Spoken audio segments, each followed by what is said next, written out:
Welcome to International Securities Exchange's podcast series. Facilitated by renowned educators, ISE podcasts are intended to teach beginning as well as seasoned investors the ins and outs of trading.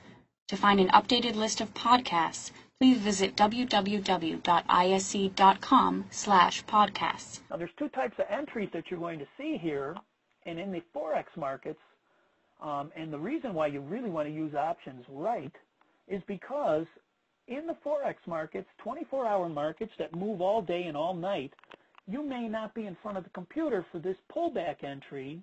This is actually one of those buy the retracement type entries. You may find better success if you buy these breakouts.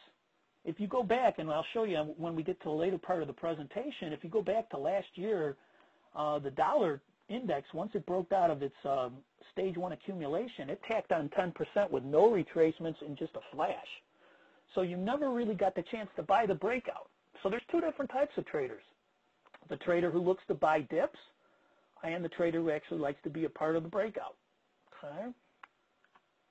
And it's the same thing here too when you're talking about shorting rallies into a resistance level or actually being a part of the breakdown from the resistance level in the first place. So you have the opportunity for one trade, both trades, or either trade. And a lot of people cannot find it in themselves to short rising prices. But remember, the professional is always going to be shorting rising prices. A market maker, his job is to take the other side of a trader's trade. So he's always buying when people want to sell and selling when people want to buy. So this gives you an edge in trading if you really start to think about it. And if you're using options here, if you're actually buying puts when prices are rising, it goes a long way towards avoiding that volatility crush. If you're doing some kind of a spread to where you're actually selling calls above this area, the calls are getting very expensive, the puts are getting cheap, kind of helps out with those spreads. Okay? But remember, in the Forex markets, you may not get retracements. So this is one market where you might want to think about learning to trade with both strategies.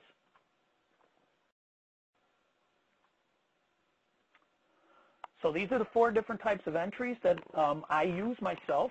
I buy breakouts above resistance, or I buy pullbacks to the origin of that breakout, which I call buying a dip. And if you're in an uptrend, you really want to be buying pullbacks. You want to be buying dips. Where people get in trouble is not correctly identifying if you're in an uptrend, a sideways trend, or a downtrend, and using the wrong strategy. So in other words, if the market's rising and you're constantly shorting rising prices, you are going to have problems. Okay? All right, selling a breakdown below support is another way to get into an entry, as we mentioned. Okay? So if prices are trading sideways in a channel after a big move up in price, maybe they're going to complete that entire cycle. If you miss the breakdown and you're in front of the computer at the time that it rallies back to the origin, that's an opportunity to short a rally. And this is what it looks like. In both cases, though, this is a key. In both cases, if you're going to buy a breakout above a resistance area and there's sellers just above you, that's probably going to be one of those 70% breakout trades that usually fail. You want to make sure the distance to the first area where there's some kind of resistance or a pocket of selling, a pocket of trading followed by some selling, that's probably where you're going to have a high probability trade here. As long as there's room between where you're entering and your first target. Okay? We like to tell our students, make sure you go for 3 to 1s as a general rule of thumb. 3 times the reward for the amount of risk that you're going to take every time you take a trade. We call it the profit margin. This is an example of somebody buying a breakout right into an area where prices have based and dropped in the past. Again, this kind of resistance here represents orders that probably need to be filled before price can rally higher. There's going to be many times where you're going to get into this area and you're going to break through and you're going to go on higher, no question. But if you're constantly making a career out of buying this into one of these resistance areas and wondering why your trades aren't working, it's really because you're not giving yourself a profit margin. Buying a pullback to a pivot low, again called buying a dip. So remember, we've got a stage 4 decline, a little accumulation, followed by a new uptrend. This can happen on a 5-minute chart, 2-minute chart, weekly chart, daily chart. If you see this pattern, especially after a big sell-off, this is possibly the beginning of the reversal into the new trend. And what's it going to cost you really to find out if you're low or if you're wrong? If you're placing your stop losses below the lows here, so that if price does want to make a new low, that's all you're risking. And every trade you take comes with risk. No matter what anybody else comes in here and tells you, or anybody tells you anywhere, every trade has risk. If these sellers are selling because something happened terrible in the world, you want that protection down here. Here in the ISE, using the FX options, that could be a put. And if this is a catastrophe, that could be a very good trade, or at least, if not a good trade, at least protect your capital. So here we have it again.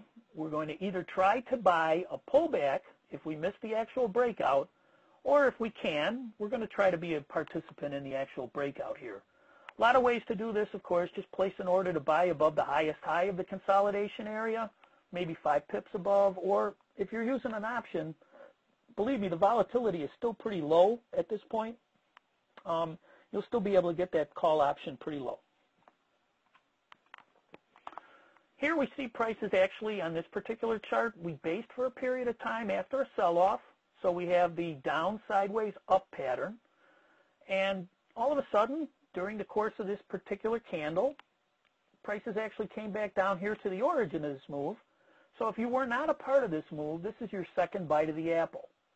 And again, remember, it is a pullback for a low risk, high reward buy entry only if you're in front of the computer when it happens, or if you're planning for this kind of trade in advance.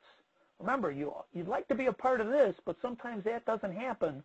Here's a chance for you to have a second shot. All you're doing, again, if you do buy here, is placing a protective stop loss below some of these pivot lows to the left here. And the worst that could happen is the sellers are really aggressive and they want to take prices lower.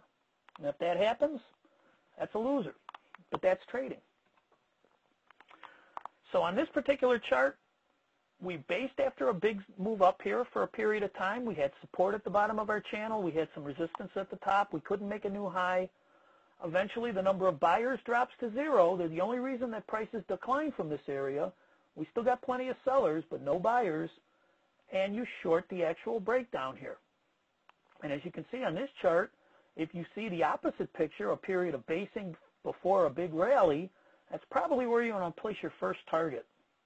And again, if you do enter it here when the breakdown happens, you want to place your stop loss above these highs just in case the market does want to go on and make a new high. Because every one of these trades, again, could just be a slight little retracement followed by a rally back in the primary trend direction.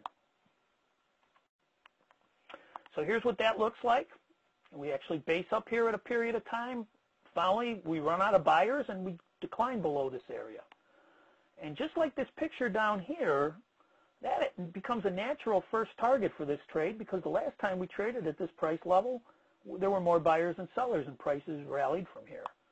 So as long as I've got room, again, I could take both of these trades if I want, as long as I understand what my risk is, because if I'm wrong, preservation of capital in trading is how you stay in the game. And the longer you stay in the game is how you make money. Okay? The last entry here is shorting a rally into a pivot high resistance. Prices traded here sideways for a period of time. Couldn't go higher, couldn't make new highs. Finally, a candle closes below this area. Right away, I see this picture, and I say to myself, this is a low-risk opportunity to see if we're going to have the reversal. That's the key. If this happens after a big move up, after a big long trend move, this is more likely to be the reversal. Okay? And the cost to find out is to simply buy the put here with protection above here. I'll just close the trade if it doesn't work out while I can. Obviously, if the next candle wants to rally through and make a new high, they want to take prices higher. Thank you for listening to our podcast. To find more podcasts on options, stocks, alternative markets, and market data, please visit www.ise.com/podcasts.